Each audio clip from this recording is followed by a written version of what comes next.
Bienvenido a una nueva emisión del pronóstico del tiempo desde el Instituto Nacional de Meteorología y Hidrología, INAMET. Le habla para ustedes el pronosticador José David Sánchez.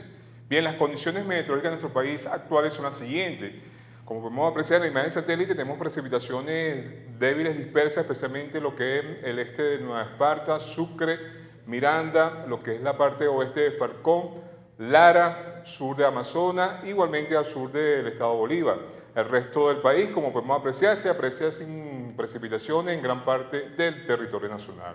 Con respecto para las próximas horas, estamos estimando, según el mapa, un incremento de la nubosidad en la parte norte costera de nuestro país, motivado a vientos fuertes que están alcanzando los 30 km por hora en la parte norte costera de nuestro país, transportando humedad en toda la línea norte costera del territorio nacional, estimándose un incremento de la nubosidad en horas de la tarde y noche con algunas lluvias y lloviznas dispersas, especialmente en Nueva Esparta, Sucre, Miranda, lo que es la parte este de Falcón y la parte sur-oeste del estado Zulia, igualmente lo que es el estado Trujillo, asimismo el estado Amazonas y sur del estado Bolívar. El resto del territorio nacional se mantendrá con poca nubosidad sin precipitaciones.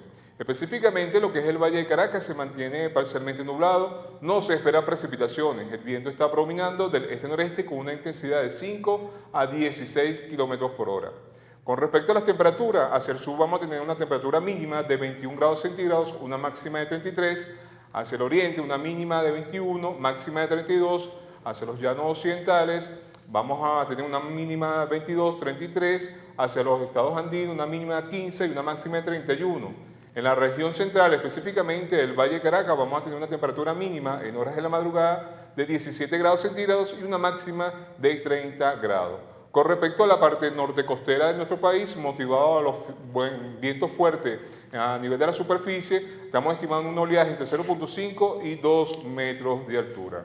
Bien, amigos y amigas, así están las condiciones meteorológicas de nuestro país. Muchas gracias por su atención y será hasta otra nueva oportunidad.